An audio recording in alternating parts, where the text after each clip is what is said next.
Hello, welcome to Metro Home Theater Tech Tips. I'm Brent McCall, and with me is Adam Rogers. Welcome aboard. So tell me about today's show, Adam. Well, today's going to be an episode about surveillance systems, and we don't do very many shows about surveillance systems. Of course, we have our SpyClops brand of camera systems, of surveillance cameras, and we definitely recommend them whenever you are looking for that. Today's episode is actually brought to you by our Spy PTZ WIP3. Which is a PTZ-B WIP3, which is a bullet PTZ camera that has a 22x zoom. No, pardon me, that's a 5x zoom on that one. But what that one is, I know my stuff, don't worry. I don't even know the part numbers. That's a long one. It's a great piece to look at, guys. Definitely check that piece out. It's a PTZ functions. It's in the shape of a bullet, so normally you would see a PTZ with like a dome on the bottom of it, but it's a great piece for that. So definitely check that one out, and it's got the full capabilities of the PTZ. But before you get into that, I have a question. Okay. Why do we not have more episodes on video surveillance? So one of the reasons that we don't have more episodes is because we're kind of in the midst of working on our SpyClops products, and so we want to bring the best products out as soon as possible, and we are currently working on them. So keep an eye on us. We're going to be releasing something hopefully very soon. New and exciting? New and exciting. We can't go into too many details about it right yet, but hopefully we'll have more Actually, about that. you have a lot of new and exciting coming. Yes, we do. So with that being said, definitely keep an eye on us for that as well. We're super, super excited about it. So today's episode, truthfully, is about SpyClops systems or surveillance systems and the different types that are out there. We're going to be talking about the different types of surveillance systems, the different ways you can configure them. We're going to be talking about when to use each type of surveillance system. So not just about, let's go ahead and put one out there and, let's just, oh, you need some cameras? Okay, great. Throw this one in there. No, let's do some more. You're going to plan? Well, yeah, we got to plan things out, right? We got to come up with an idea for it. So okay, well then, since normally you're asking the questions and this time I'm the other guy on the line. Yeah. Let me start with the basics. Tell me what the differences are in the different camera formats. Okay, so the biggest differences that we have, of course, is there's three big ones. So we have analog cameras, which are more of the traditional style cameras. That's where you have a coax line and you need a power supply for it as well. Then we now have the IP-based cameras or network-based cameras, where mostly those are PoE-based, so you can get power down one cable, a Cat5 or a Cat6. Now, what a lot of people have been doing is they've been releasing cloud-based cameras. So with a cloud-based camera, you have something, for instance, a couple different brands out there, Arlo, some other ones like that. What they're doing is they're cloud-based, which means there's not a central DVR or an NVR on the premises to where everything gets recorded to. Instead, not a fan of those. No, because you normally have to pay a service of some kind for them in order to have that ability to do the recordings. And they do require that your internet be working. Yeah, exactly. So with these, you're able to do more of the cabin in the wood style where you don't have to, or pardon me, the analog and the IP-based systems, those are more to where you can set up a cabin in the wood style where you have no internet connection whatsoever. You may have just a TV of some kind to be able to view the cameras that way, or maybe every so often you do have internet service so that you can view it. So maybe it's just intermittent service kind of a thing. What about the digital high definition cameras that are running on coax? So we do have those. We have our AHD cameras. They're up to 2 megapixels, so you can get a full HD image at 1080p on our AHD cameras, which is,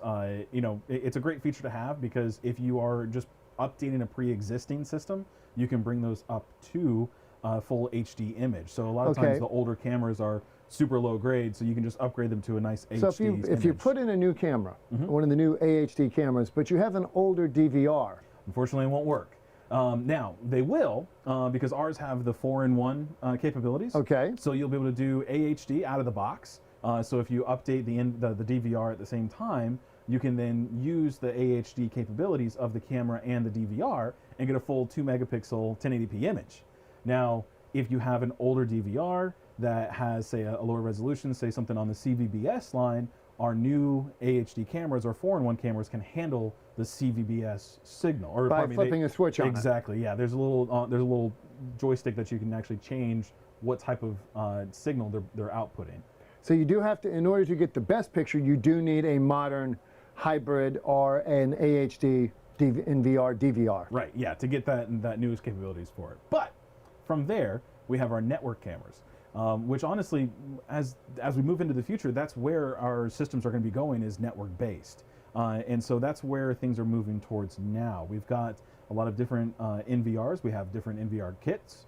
And of course, we have the NVRs that are standalone that we can attach our cameras to, which, by the way, our hybrid DVRs have the capabilities of doing both. We could do the AHD cameras on a standard coax network, or we can do the IP cameras on that network as well. Okay, so to me, a network camera simply means I can have a switch remote from the NVR, hang a switch somewhere across a building, plug the cameras into that, Right. come from that switch back to another switch, then back into the NVR. So legitimately, we don't have to home run everything back. Is that the same with the cameras? Yes, and in fact, that's one of the things that we're going to talk about today, is the different ways that we can configure those systems to be able to handle, you know, different layouts for different buildings. So and in fact, we'll go ahead and talk about some of that. We'll talk about that here in a minute, actually. I really Now, want to kind of on the AHD, does that have to be home run back to the DVR? Yes. Yeah. Okay, so And- the only way to do that is power and coax from the Yep. DVR or power supply all the way out to the individual cameras. It cannot be broken down into small clusters. Exactly. So, Okay. Hey, Leo, it's great to see you, man. Thanks for being in the chat. Is Ellen with us? I don't see Ellen yet, but, What? No but Ellen? as soon as Ellen gets in here, we'll say hi to her. As always, everybody, it's great to see you in the chat. Thanks for checking in with us.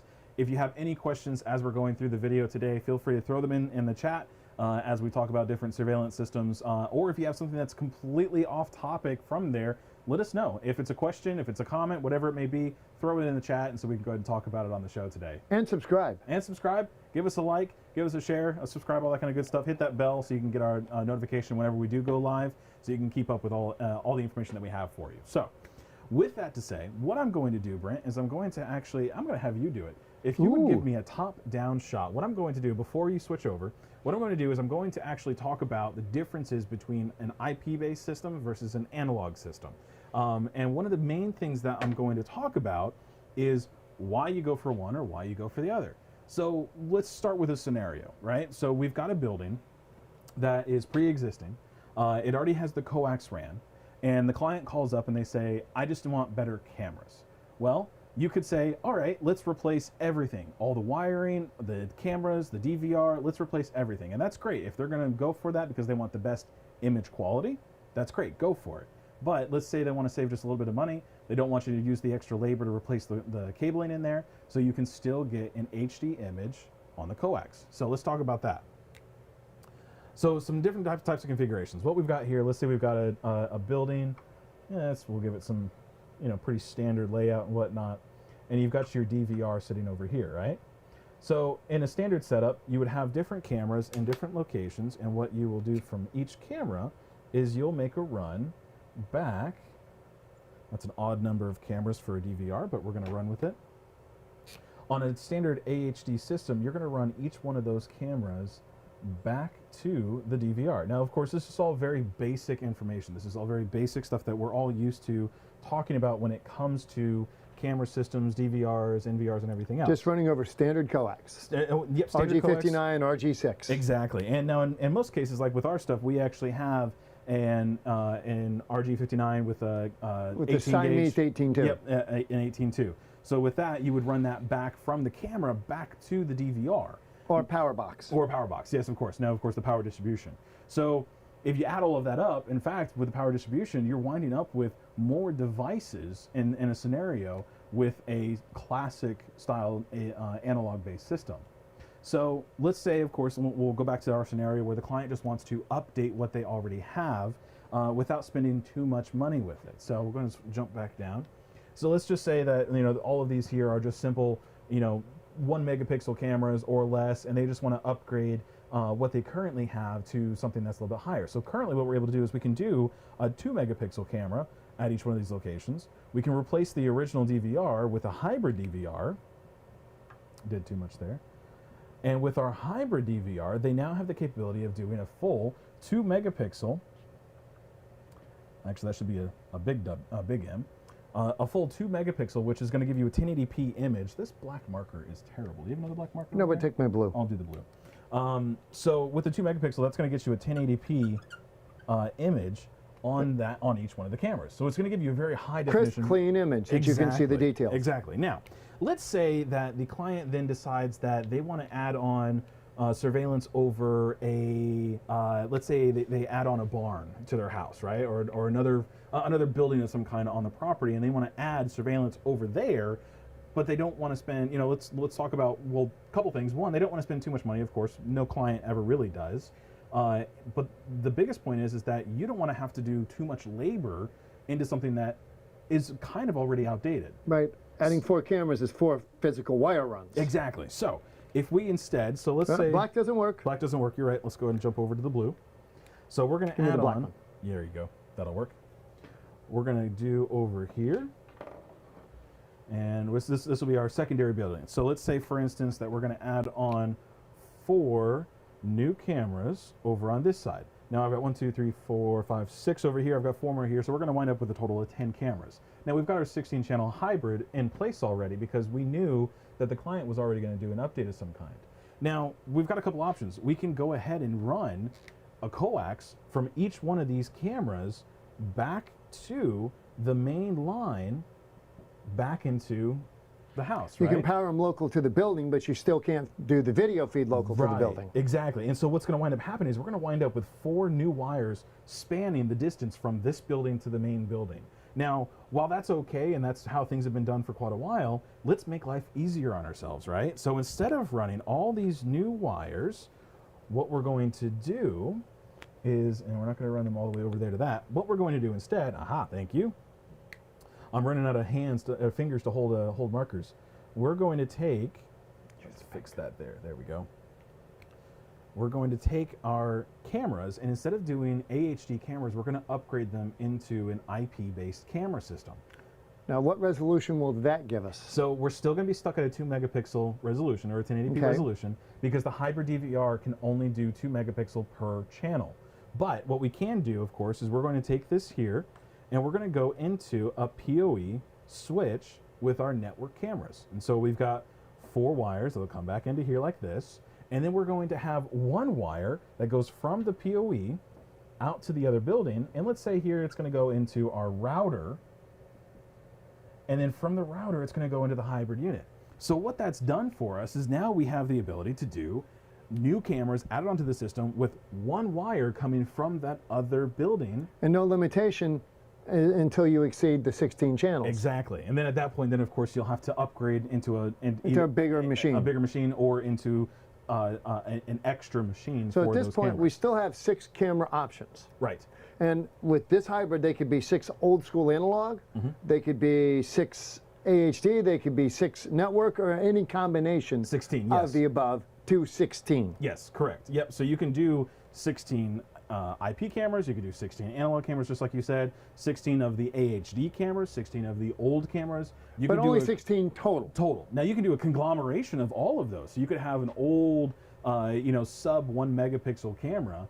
Let's say they've got 3 cameras that they started out with originally, and they wanted to add some other ones throughout the years, and so now you winded up with, some, or let's say they had 6 cameras here that were 1 megapixel each, and what happened is 3 of the cameras went bad. And so they wanted to go ahead and replace those cameras in addition to adding more cameras onto that. So then you replace the 3 cameras with AHD cameras, you replace the DVR, and we go ahead and also add in the IP cameras, which allow us to then take all those different cameras into our hybrid DVRs, and we now have all 3 different layers of cameras into one location. And of course, the really awesome picture is going to encourage that client to upgrade the rest of his system to match it. That's right. So it's just going to open up the door for you to make a little bit more money when you're talking to the client for next time. So that is option number 1. That's with our hybrid units. Now, when you're talking about, I've got a new installation. I don't have to replace anything. I have full access to have everything from the very beginning to the end, which means we're working from studs. We're doing pre-wire, right? So at that point, what I would recommend is to still look at the possibility of doing an analog system. What's interesting about an analog system is that it's very easy to set up. It's very simple to put together, and it makes it to where when your client, let's say for instance, they're very, very, very security minded, and they want to make sure not to use too much traffic on the network, then an AHD system is going to be the better option. Because you only have one network device at that point, which is the NVR, DVR. Exactly. It's not going to bog down the network. It's going to make it really easy for them to tie that into it, and it's a much easier to secure one network device versus multiple network devices. So with that in mind, let's say you have control over the system. Let's find out where your client is. If they want the highest quality possible out of a camera, then you're going to want to go with an IP camera. If they're okay with an HD image, but the highest point of desire from them is a high security out of it, go ahead and look at the possibility of doing an analog-based system. You would still have to run everything back. Now again, let's talk about... I have a question on that. When comparing digital AHD, the high definition AHD, to networking, is there any lag on networking versus the direct connect of the AHD? There is. So with an AHD signal, you have almost no lag. It's very, very small if there is any. Whereas with an IP-based system, it's still an IP-based. It's still an IP-based, which means it still has to be encoded and then decoded at the DVR, which means that you are going to wind up with a very slight lag between what just happened and what you're actually seeing. So, and other network traffic could affect that as well. Exactly. Your kids on the same network downloading 4K Amazon, it will possibly affect your cameras. It possibly could, yeah. And that, honestly, that's the key word. Possibly is really kind of where it comes into play. We'll talk a little bit later on about how to segregate the network to do more security as well. Before you get in it, because I don't want to forget this question, what do we recommend for upload speeds? So that's very based important. on the system. So and that's kind of jumping around a little bit, but that's actually not at all. So I don't want to forget it. That's really important. So as we're dealing with viewing the cameras on, say, a mobile device or a phone, which we all want to, and what's very important about that is the upload speed. So as important as your download speeds are for at the house for watching Netflix and everything else that you're doing there, it's most important for the cameras because we're taking the data that's there at the house and we're sending it up to the cloud to be able to access all the cameras. And this is something we get a fair amount of phone calls from, particularly people in rural areas where they don't have much speed. Right, and so what we recommend is a minimum for lossless video, not lossless video, pardon me, for the cleanest video possible, for the best experience possible, we recommend at least 5 megabits of upload data, of upload speed bandwidth in order to view your cameras as seamless as possible, so you can. And that's off of analog or hybrid? Both. Because network, you get a lot of cameras on a network system. You're viewing traditionally the cameras independently. So what's happening is when you are having the analog cameras or an IP camera system, it's still going to encode that signal down a little bit. Okay, as long as you have an NVR or DVR. NVR or DVR, it's going to encode that signal down, especially when it's going up. And so when you have the communication on the network already there that's communicating back and forth inside the network, yes, you can run into some issues there, but when you're talking about the upload, very few devices are actually uploading data. So in most cases, you don't have to worry too much about losing bandwidth to something else when you're trying to upload it. Unless you're running one of the cloud-based available directly to the consumer systems. Right. Which can definitely bog down a system. Exactly. So with that, what we're going to talk about next is the side number 2 about we talked about analog cameras and using the hybrid system. So now let's talk about an IP-based system. So again, we can have a centralized system where we take all the cameras back to the home run, and that's fine. That works really well in a lot of situations, and it's something we should seriously look at. Or we can do a decentralized system. So let's show them the difference on this. Let's go ahead and do a top-down shot. So we have our marker here. We're going to go ahead and I'm going to try as best as I can and draw the same, close enough, multiple floors? Yeah, well, no, this is universe A and universe B. So same building, but we're going to do two separate styles. Is this DC? Yeah, DC versus Marvel. Yeah. No, I was just thinking the Infinite Universe. Yeah, there you go. Oh, a multiverse. Multiverse. There you go. So we have our two separate it's the same building, but let's do two separate designs. What we're going to do, of course, is we're going to start with our NVR here. All right, NVR, that's, hopefully you can read that. And then we're going to do an NVR over here. Look, I got a little bit smarter and I made it a little bit bigger. So we have our NVR there. Now, from here, what we're going to look at is we're going to throw in the modem, okay, or the internet service. And what we're going to do is we're going to show the centralized system. So what I'm going to do is I'm going to take my internet service from the modem to the NVR. And very simple, we're just going to give ourselves the internet connection to be able to take the video from whatever cameras we have here and upload them to the cloud so we can access them on the camera, on our phones. Now, the difference here is I'm going to take our cameras, and see 1, 2, 3, 4, 5, and 6. We'll do these over here as well because we're going to need those. And what we are going to do is we're going to take all of those cameras back to the NVR like that. So this looks very similar to what we had before with the analog cameras, and it should, because it's basically the same ideas. Now let's pretend, of course, that this is a PoE NVR, so it has the PoE ports built into the NVR. And do we sell well. those? Yes, we do. We sell an 8-channel PoE NVR. We also sell a 4-channel PoE NVR. We sell them as a kit or as a standalone system, which are 2 separate styles, so definitely look at those. Now, well, you could also have, for instance here, we'll use green for this, you could have a PoE switch over here, and the only difference would be, of course, is that you would have the cameras going to the PoE switch instead of going to the NVR, and then you would have one going to the NVR like so. Now I got a little messy in there with that, but what that's going to do is it's going to separate that out. So the nice thing about this, of course, by having a separate PoE switch is that, let's say, for instance, something happened to the cameras and there was a surge of some kind, let's say over here at this camera, it's going to come down, it's going to damage the PoE switch. Before it does the NVR, DVR. Before it does the NVR, DVR, and hopefully it's going to damage that and not allow it to go any further than that. It's a possibility to where it could still damage it, but it's something that, again, if you wanted an extra layer of security, do a separate PoE switch. So that means that over here on the hard drive that's built inside the NVR, if the damage is over here at the PoE switch instead of the NVR, it stops it. It stops it. You're going to still have your data that's stored on the NVR before anything happens to it. But if it goes right to it, because that's where you're at with that, you can damage the hard drive. You know, if there is a surge of some kind. These are all theoreticals and different setups for that. Now, that's what we have here. Now let's pretend that the same house, but it's almost the same layout. Instead, what we are going to have is we're going to have a PoE switch over here. We're also going to have one over here. Now, the difference between this is very similar to what we did with our hybrid units. And what we'll do with the hybrid units is we will take what we will do in this scenario is we will take from our cameras to the closest PoE switch that's available. Now, what that's going to do is that's going to allow us to have a much shorter run from the camera to the switch. And then from there, you can also have multiple runs to that one PoE switch. And then you can run from there over to your modem, up to the NVR, and now or your router, and then now you've got a connection from those cameras over there. And you can do the same thing at this point, giving you that connection to those cameras. So what that's going to do is it's going to decentralize, it's going to separate those cameras to their own individual PoE switch.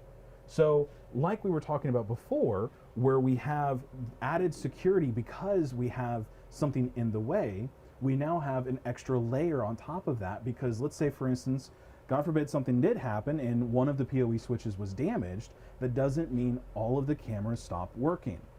We have the other cameras that do continue to work on the PoE switch, right? So it makes life a little bit safer, a little bit, keeps things running a little bit easier. And easier to maintain and swap out individual devices as changes happen, because you can go from 8 to 16 to a much higher one if you wanted we have to. one that does 25 now, or No, working on? not. Nope. We're working on the possibility of one that's going to do higher than 16. It's not official yet, so we'll talk about that much later on. I did not say that. But the nice thing is that yes, when time does come for doing an upgrade, you have the PoE switch in place to where you can add cameras on that side of the house. So that makes life a little bit easier at that time. And again, my favorite simple matter of the fact is that you've got separate locations for each one of the switches. You don't have to run a wire all the way from one side of the house, from like, let's say the west wing over there, all the way over to the other side of the house just to get to where the NVR is. This comes into play when you're dealing with very, very, very long distances, because when you have a PoE system, you're still limited to 100 meters over an Ethernet cable. And what is that in foot? 328? Yes. Is that right? I got it right. Well, there we go. I think they say 356 is the maximum for a network run, but, Yeah. but shorter is always better. Yeah. So one of the questions that we have, of course, is when is the right time to use each design? So honestly, it's going to come down to each project. You and your customer and cost. Exactly. It's going to come down to cost. It's going to come down to layout. The layout's probably going to be the first thing that's going to cause you to have to do one way or another. When you have multiple locations on one property and you have to spread them out further, at that point, a decentralized system is going to become more of a necessity. Something else that happens a lot of times as well, for instance, if you have, let's say, a farm or a boarding facility for horses or something like that, a lot of times you have different barns on the property that are very far spread apart. Now, you can do a couple things. If they're within the 328 feet, you can run an Ethernet cable from one barn to the next, and you can dig a trench and you can do it that way.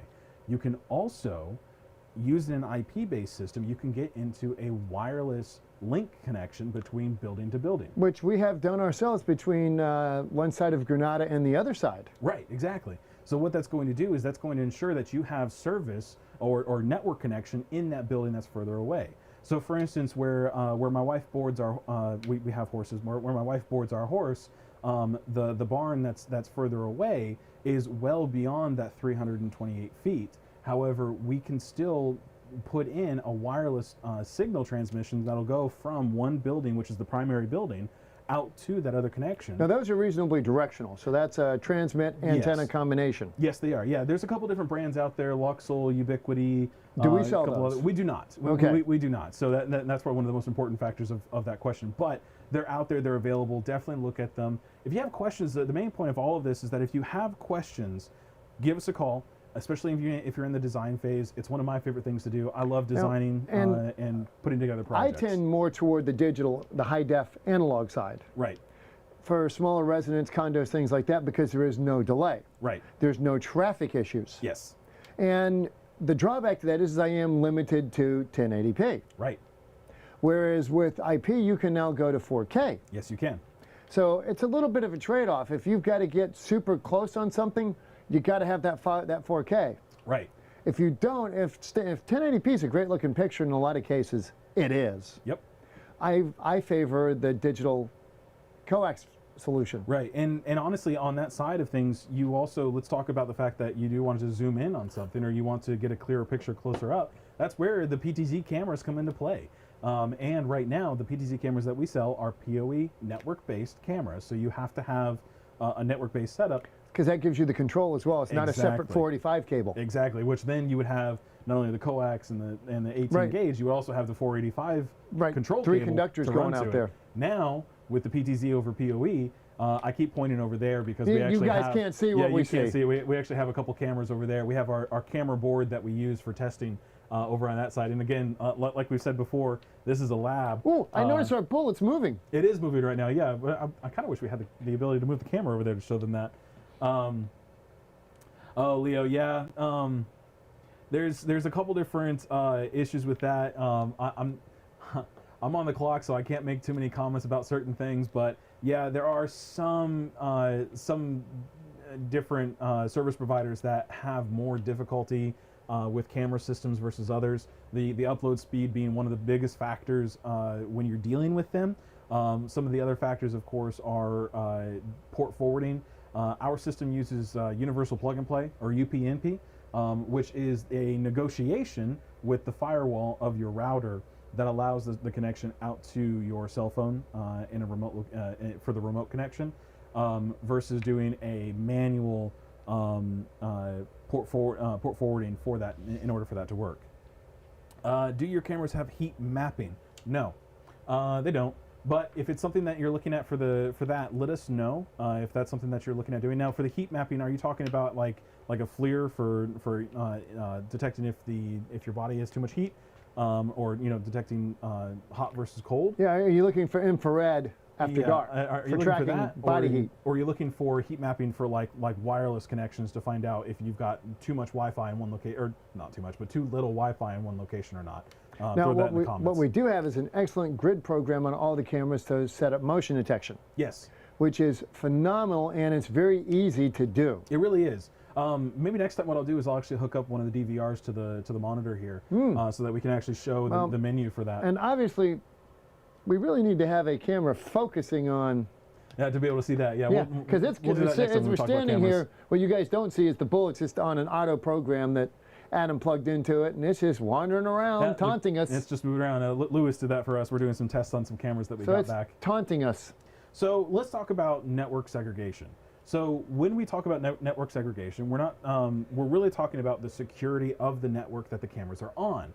Now, it's not so much the security for the rest of the equipment that's there, it's more like we want to protect the cameras from anybody who's going to try to connect to it. So let's say a lot of clients have guests over all the time, and they give out the Wi-Fi password so they can get connected to it. Well, that's great and all, but not everyone that they may have come in the house may be the most, trustworthy. And in that avenue, we kind of want to protect. Are they from Arkansas or Missouri? Neither. They you just want to start fights with people, don't you? It's mostly you and Stuart. So here's what it comes down to. We want to protect the cameras from prying eyes that don't need to see the cameras. So one of the first things that you can do is you can make sure that they're on a separate subnet on your network. Now, if you'll give me a top-down shot, we'll talk about subnets. I knew that one was coming. So on your standard system, we've got our router. And then let's say we've got a couple different devices here. Let's say we've got a desktop. If I can write. My gosh, my handwriting looks like yours today. That good? A laptop, and let's say we've got like a game console, right? So now in a normal setup, what you're going to do is you're going to have the router has, let's say, a 192.168.0.1 IP address. Now, each one of these devices are usually going to fall within that same subnet structure. So your desktop would be a 192.168.0.50, and then the laptop would be like maybe .51, and the console maybe .75, something like that, right? Now, the problem with this is that if you then add a camera system onto that, let's say here's the NVR, if it has the same IP address scheme, or pardon me, the same subnet as everything else, this .0, and let's say we're going to do .80, right? So if it's on that same subnet, everything else that's on this network can find that NVR very, very easily because they're all on the same subnet. It's what people call a very flat network. And so we want to make sure that if that's going to be the case, now in most cases, this is not a big deal. They're not really too concerned about the NVR here. You put a good password on it and everything's fine. If somebody finds it, they can get connected to it, but they're not really going to do anything else. But if security is a high matter for them, then you want to consider the idea of putting this on a different subnet. Particularly if you have any in-home inside cameras for baby monitors, things like that, you don't want other people looking in your house. Exactly. So what we're going to do is we're not going to have the NVR over here. We're going to put it on a completely different subnet, let's say down here. And we'll go ahead and put the NVR here.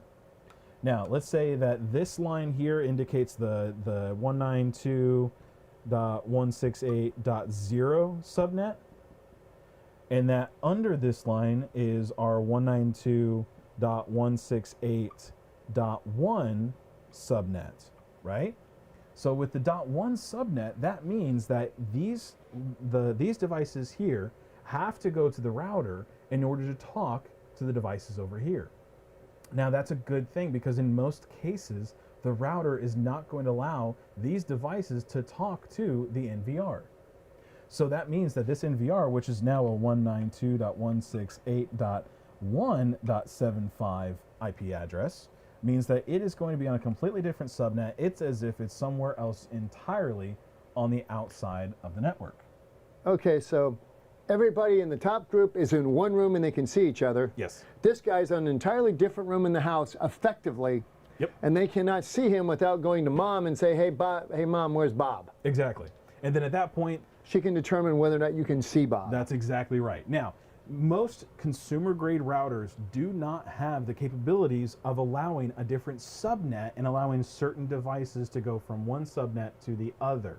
So this means that if you have the NVR on a separate subnet and you're required to be there, you need to make sure to look at the possibility of doing a higher end router system or network system.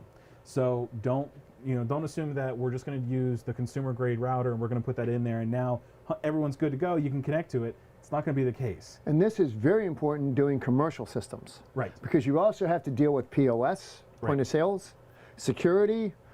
Most restaurants or offices are going to have a guest Wi-Fi. Right. Most restaurants or offices are going to have an employee Wi-Fi.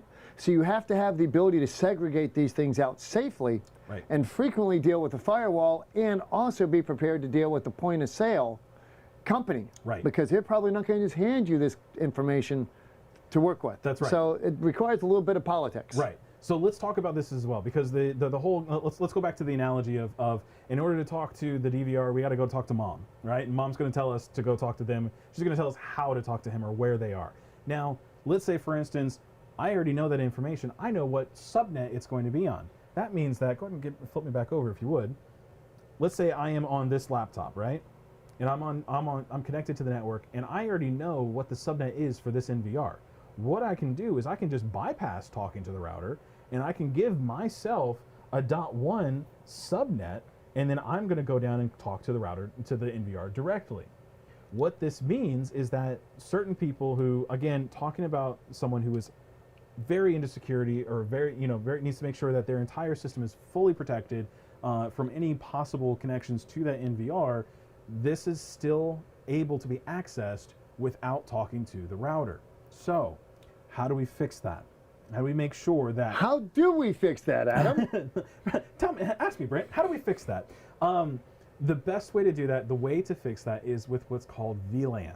Or VLANing, or, I think that's even the wrong way to say it. A virtual LAN. A virtual LAN. Well, and a LAN is your local area network. That's what your 192.168.0. whatever is. That's your LAN. Kind of your zip code. It's kind of like, it's better like talking about how you have an extension. When somebody calls into the office and they say, dial this number for this extension, that is like your local area network. Your WAN, your WAN, is your phone number to the house, or phone number to the business. Then from there they can dial an extension and get to the specific person or device, in this case, that they want to talk to. So what we run into, of course, is if you already know that information, it's on a slightly different VLAN, or pardon me, slightly different subnet. Type the information in and go. Type the information in and you're there. Now, the difference is that when we have a VLAN in place, let's go ahead and wipe this down. When we have a VLAN, keep the router. Oh, too late. What we can do is we can have the VLAN in place it's as if it's its own completely, entirely different system. It's as though it's two physically different networks that are running on the same physical hardware, which is kind of interesting. So go ahead and give me a top-down shot. And there we go. I guess today you are the camera operator. Normally I'm the one running it. So we've got our router. Does that make me best boy today? You're best boy today. We'll give you that.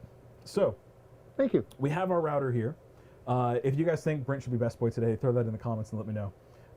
We'll see if he... Best boy every day. Best boy every day. Let's see if Brent earns best boy every day. So we have our router here, and we have our VLAN, and what I'm going to do, we're going to take our red, and we're going to segregate this just like that. So what we have over here is our 192.168.0.1 router, and over here we have our 192.168.10 router. Okay, so what that means is that we, and for the physical network that we have here, it's the same physical wire, same physical device, however, it's two separate virtual networks. So, and for the security guys that have been around a long time, this is partitioning. Yes. Just like partitioning an alarm. Right. So now over here we have our laptop, and let's say that this network over here on this side, this is the guest network. Now I'm the guest and I've come in with my laptop and I am connected to the guest Wi-Fi at 192.168.0.51. Okay? So I'm connected there. Now I'm malicious. Let's say I want to get in there and I want to get connected to those cameras because I want to do something. I want to shut them down so that I can rob the place. Anonymous? Anonymous, right? So what I'm going to try to do before I would have gone down here to the, whoop, you can't see that. I would have gone down here to the different subnet, Just and I would going have down already a figured floor. that out, and I would have figured out how to connect to them. Now, By using a instead- malicious search tool. Exactly. Now, what I'm going to do instead is I'm going to try to go across that line. Now, I'm going to try is the key word for that. This network over here is entirely different. So I'm going to go out here, and here is our DVR. We're going to say DVR in this case. It could also be an NVR. So what I'm going to do is I'm going to try to talk to that DVR NVR, and let's say he's 192.168.10.75. Okay. Now the thing is that even though I know what this subnet is here, I cannot communicate with that DVR NVR unless the router says that it's okay for me to do so. So that means that now we are protected, we are secure, we have the ability to only allow the people that are allowed to communicate from one VLAN to the next allowed to communicate. And in fact, it makes it a whole lot easier if so that you don't have to give your desktop a different IP address just to view the cameras. You can go through the router says you're an accepted IP address, I will allow you to communicate across the VLAN to the other device and get the information from the Now, NVR. question. When dealing with multiple VLANs like this, we have our camera system, say 16 cameras tied in the network, which is X amount of data. Right. We've got the other laptops and Amazons and Google Plays and other things sitting over here, which is X amount of Data, yep. data on the network. Yep. When you VLAN it, is it still cumulative data, or are they actually treated as separate data streams? So, yes. I'll be perfectly honest, I don't understand that side of it enough to say So I shouldn't one ask way or that the other. question. No, you're good to ask that question, because from what I've been told from multiple people is that it's both. If the Less but not. Yeah, so when you separate out to the different VLANs, what you're creating is the ability for you to have two separate networks, to have two separate communication streams down to the router. Now, when you get to the router and then you go out from there to the actual network outside or the internet, at that point you can create a bottleneck. However, because everything is retained in one location, you don't have to worry about this over on this side. So the nice part of this is not one Overstepping over processor there. trying to do both. This is actually two separate, to do this properly, there's two separate segments of that router doing this job. And it's not even that, because what's interesting is that when you create the VLAN, all that the router is doing is allowing access from one side to the other. From there, everything that's over here on this side communicates with each other already. They may ask the router, hey, what's the IP address of this device that I'm supposed to talk to? And the router says, oh, it's this one. But then from there, then they talk amongst each other. It's kind of like over here, if we had another laptop or another desktop, and or these two wanted iPad to or talk, phone or whatever. Exactly. What would happen is this laptop would, let's say, okay, printer. This is a really good way. So here's a printer. This laptop wants to print something to that printer. Now, in most cases, I've already programmed into the laptop what the IP address is of this printer, so it just talks directly to the printer. It doesn't care about the router. The router's over there doing its own thing. That means the router acts as a toll booth or Just a gateway. just a gateway in order to communicate with something else, so that if the laptop says, I need to talk to the DVR NVR at this IP address, that means it's going to ask the router for permission to do that and talk over on that side. So, this is a lot of information all at once. If you all have any questions whatsoever, please throw them into the live chat or down in the comments down below at any point. This is actually only scratching the very top surface of this. There's a lot to do here. Yes, there is a lot of information for this type of setup. A lot of segregation can be put into place. You can even go even deeper than this. And what he's really asking is, send us your questions so that we can make a more defined video of it for you. Exactly. So if you like what we talked about today, let us know. We'll talk more about it at another time if it winds up being something that you guys want to hear more about. If you guys want to hear more about segregation of your network, if you want to hear more about how to design a system for surveillance camera systems, or if you have an idea that we haven't talked about at all, definitely throw that down in the comments, put it in the chat, give me a call, send me an email, however you want to get in touch with me. The main thing is just get in touch with us, let us know what you thought about it, and we can go from there. So, all that to say, I would like to add to all my friends on IP and RC, I am back in the topless domain with a brand new Miata. So if you're lucky, you'll see me topless. you got your Miata. Okay. So everybody, thank you again for checking in with us today. If you have any questions at all, feel free to throw them down in the comments or the chat. Next week, we are going to be talking on Wednesday about TV mounts. Ooh, and that's a fun one because I like TV mounts. Yeah. So we're going to be talking about TV mounts, and again, kind of similar to what we talked about today with the surveillance cameras. How to pick out the right one for the project that you're working on. Some different tips and tricks. What's the reality of weight measurements? Yeah. What is the most important specification that you should be looking at in all of this? A little bit of a hint: it's not the size. So with that in mind, with that in mind, we'll talk more about that next Wednesday.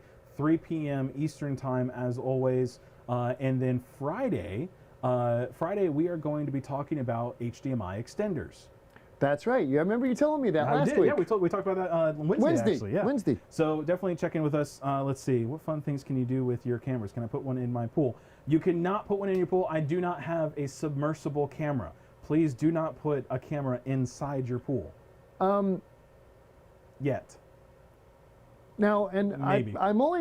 do we have a submersible in the automotive line that would be an analog camera? No. We don't? No, because all of theirs are backup cameras, and they can be sprayed with like rainwater and everything else, but none of them would actually be submersible. Yeah. You would still run into troubles with that. So I would like to remind everybody to click subscribe, become our friends, join our Facebook page, our Instagram, our Twitter. That's right. Adam and I both accept flowers, candy, and money. Yep. Particularly money. Have a wonderful weekend. Yeah, pretty much. I think that's the end of that one. So. And I'm Brent. I'm Adam. And we're out of here. We're out of here. Don't forget to reboot all your devices as often as you possibly can. Early and often. Early and often. Thank you.